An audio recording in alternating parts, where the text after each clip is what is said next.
बिहार में विधान परिषद के चुनाव का भी ऐलान हो गया है। 7 सीटों पर 20 जून को वोटिंग होगी। 2 जून से 9 जून तक प्रत्याशी नामांकन कर सकते हैं। 7 लोग रिटायर हो रहे हैं। उनमें वीआईपी के पूर्व मंत्री मुकेश सहनी हैं, बीजेपी से अर्जुन सहनी है, जदयू से कमर आलम, गुलाम रसूल बलियावी, रोजिना नाजिश, सीपी सिन्हा और रणविजय सिंह शामिल हैं।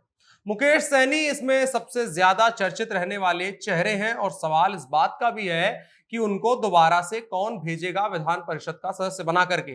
भाजपा और जेडीयू से कोई सवाल नहीं उठता है। फिलहाल की परिस्थितियों में राजद का भी कोई मूड नहीं दिख रहा है। तो मुकेश सहनी का बतौर विधान परिषद सदस्य कार्यकाल यहीं पर समाप्त होता हुआ नजर आ रहा है। आगे चल के कुछ सियासी समीकरण बने तो किसी के साथ तो अलग बात है। दूसरी तरफ राज्यसभा को लेकर के भी मामला गरमाया हुआ है। सरकार तक पे खतरा नजर आ रहा है और इसी बीच ऑल पार्टी मीटिंग भी है। यह भी हमको नजर में रखना होगा। राष्ट्रीय जनता दल ने अपने दोनों प्रत्याशियों का लगभग ऐलान कर दिया है। इसकी पुष्टि लगभग हो गई है और अब विधान परिषद को लेकर के भी माहौल बनेगा तो छोटा मोटा विधानसभा के चुनाव वाला माहौल हमको देखने को आने वाले दिनों में मिल सकता है। इसी पर चर्चा करेंगे। नमस्कार, मेरा नाम है अनुराग मिश्रा और आप देख रहे हैं जनता जंक्शन शो। तो सबसे पहले गुणागणित देख लेते हैं जो फिलहाल पार्टियों के पास मौजूद विधायकों की संख्या से नजर आ रहा है। तो बिहार विधानसभा के सदस्यों की संख्या 243 है। संविधान में जो सिस्टम बनाया गया है उसके लिए एक विधान पार्षद को चुनने के लिए 31 विधायकों के वोट की जरूरत होती है। सदस्यों की अगर संख्या के हिसाब से देखें तो भाजपा अपने एनडीए के सहयोगियों के साथ 3 सदस्य बना सकती है, राजद 2 बना सकती है, जनता दल यूनाइटेड 1 और वाम दल को भी 1 सीट मिलने की उम्मीद है अगर सब कुछ ठीक ठाक रहा। इसमें बहुत कुछ अभी चल रहा है। हालांकि इसमें एनडीए को नुकसान होता हुआ नजर आ रहा है और राष्ट्रीय जनता दल का फायदा ही फायदा है। अब चुनाव हो और कलह ना हो, ऐसा नहीं हो सकता है। तो कलह यहां भी हो रही है। जीतन राम मांझी नाम के एक नेता हैं जो वक्त बेवक्त ऐसा काम करते रहते हैं। उनकी पार्टी के 4 विधायक हैं। 1 सीट के लिए 31 विधायक चाहिए होते हैं और वो कह रहे हैं चूंकि हम भी गठबंधन में हैं इसलिए हिस्सेदारी हमारी भी होनी चाहिए। भले ही हमारे पास 4 विधायक हैं लेकिन फिर भी एनडीए की अन्य पार्टियां अपने विधायकों को लेकर के हमको समर्थन दें और हमको भी एक विधान परिषद की सीट दी जाए।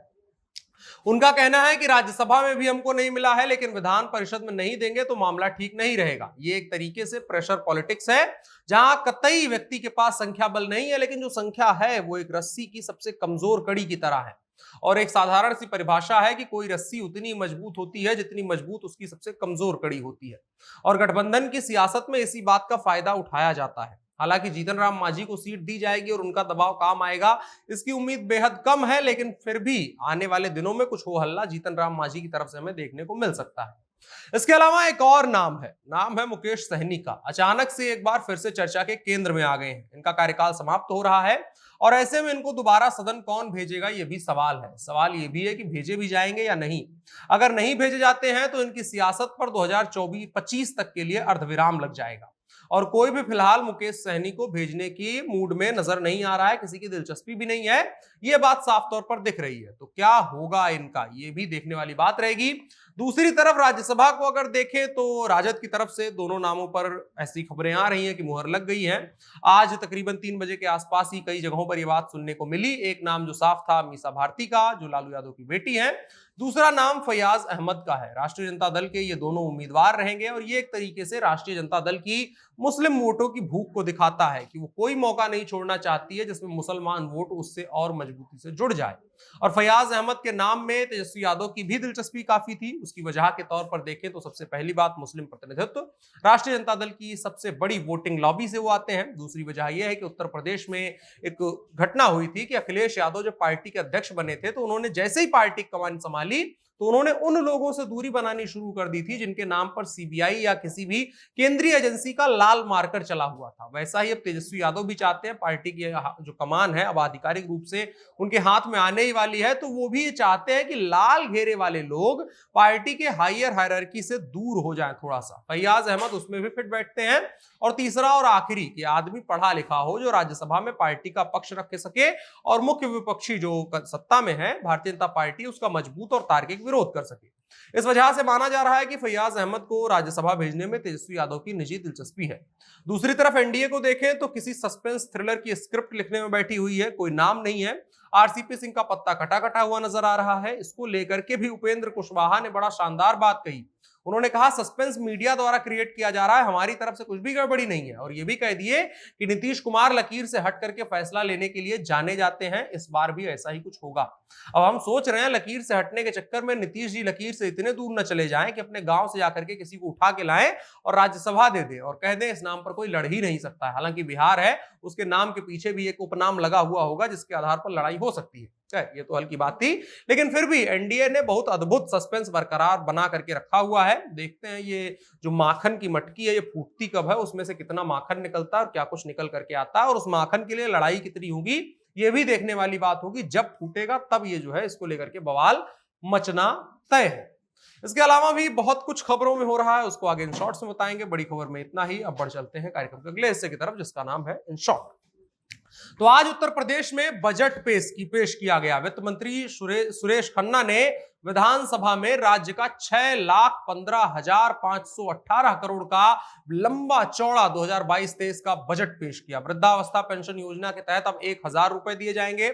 गोरखपुर और वाराणसी में मेट्रो की सौगात मिली है। इसके अलावा प्रधानमंत्री उज्ज्वला योजना के तहत लाभार्थियों को साल में 2 निःशुल्क एलपीजी सिलेंडर मुफ्त देने का ऐलान किया गया था। कुछ दिनों पहले केंद्र सरकार की तरफ से उज्ज्वला योजना के तहत सिलेंडर लेने वाले परिवार में 200 रुपए का छूट भी, सब्सिडी भी देने की बात की गई थी।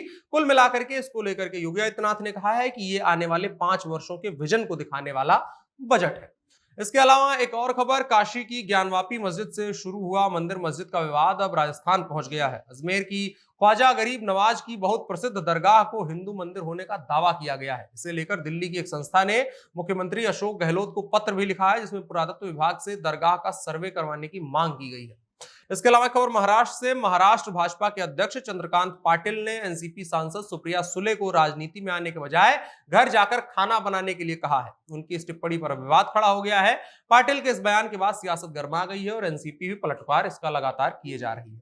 इसके अलावा एक और खबर बिहार से ही, जनता दल यूनाइटेड के प्रदेश प्रवक्ता रणवीर नंदन ने एक अद्भुत मांग की है। मांग यह है कि इलेक्ट्रॉनिक्स वेस्ट ई कचरे के प्रभावी नियंत्रण के लिए केंद्र सरकार की तरफ से राशि उपलब्ध करवाई जाए।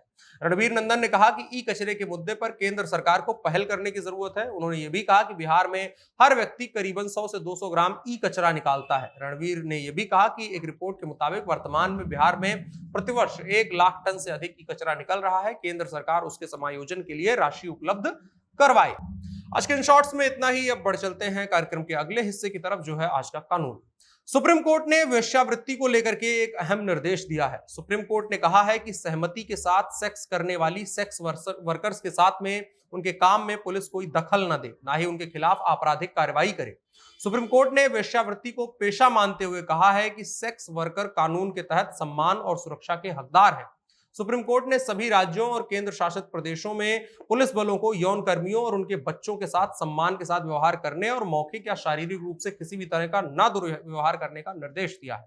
Justice L Nageswara Rao, B R Gavai और जस्टिस ए एस बोपन्ना की पीठ ने कई निर्देश जारी करते हुए कहा कि इस देश में सभी व्यक्तियों को जो संवैधानिक संरक्षण प्राप्त है उसे उन अधिकारियों द्वारा ध्यान में रखा जाए जो अनैतिक व्यापार निवारण अधिनियम 1956 के तहत कर्तव्य निभाते हैं। सुप्रीम कोर्ट की बेंच ने कहा कि यह देखा गया है कि सेक्स वर्कर्स के प्रति पुलिस का रवैया अक्सर क्रूर और हिंसक होता है। ऐसा लगता है कि वे एक वर्ग हैं जिनके अधिकारों को लेकर कोई मान्यता नहीं है।